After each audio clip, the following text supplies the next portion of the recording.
ሰላም እንዴት ናችሁ? እግዚአብሔር ይመስገን አለሁ። ዛሬ አንድ ከስተመር የግድግዳ ሰዓት ለሰው የምሰጠው ለልብ ወዳጄ የምሰጠው ሰዓት ነው ስሪልኝ እባክሽ ብላኝ ነበርና ከስራ ተመልሼ ማታ ላይ ነው ገብቼ የሰራሁላት።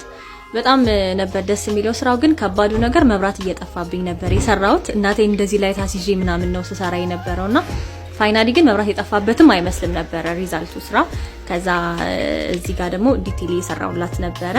ከዛ በጎልደን ነበር የፈለገችው። ከዚህ በፊት ፖስት ያደረኩትን አይታው እሱን ራሱን ነበር ፈልጋለሁ ያለችውና እንደዚህ ቆንጆ አድርጌ ሰራሁላት። ከዛ እዚህ ጋር ሰዓቶቹን ለመገጣጠም እየተዘጋጀሁኝ ነበረ። እናንተ የምትፈልጓቸው ማንኛውም የሰዓት የግድግዳ ሰዓት ሊሆን ይችላል፣ ዳይኒንግ ቴብል ማሰራት ሊሆን ይችላል እንደ አዲስ ኮፊ ቴብል ከሆነ፣ እንዲሁም ደግሞ ፎቶግራፎቻችሁን አሁን ለምሳሌ እንደዚህ በፍሬም ሲሆን አንዳንዴ ብርጭቆ ይሰበራል፣ መስታወቱ ይሰበር ይችላል እና ኢፖክሲ ግን ምንም ነገር አይሆንም እስከ መጨረሻው ድረስ በጣም ጥራት ያለው ስራ ነው።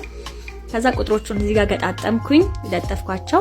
ከዛ ፋይናሊ ቁጥሩ ከተለጠፈ በኋላ በደንብ ግሎሲ እንዲሆንና ሻይን እንዲያደርግ ደግሞ ንጹህ ፒውር ኢፖክሲ ከላይ እንደዚህ አፈሰስኩበት። ከዛ በሂት ገኑ በብሎቹን አጠፋው። ሪዛልቱ ይሄንን ይመስላል። ሰዓቱ ሲገጠምበት ምናምን በጣም ነው የሚያምረው። በጣም ግሬስ አለው። እሷን በጣም ነው የወደደችው። ያው እሷን ቪዲዮ መቅረጽ አልቻልኩም ነበር ሪአክሽኗን፣ ግን ቴክስት አስቀምጣልኛለች በጣም እንደወደደችውና እናንተም ማሰራት የምትፈልጉት ማንኛውም ነገር ካለ ስልክ ቁጥሬን ከላይ አስቀምጣለሁ። ኦርደር አድርጉ። እንደዚህ ለሰው የምትሰጡት ስጦታ ከሆነ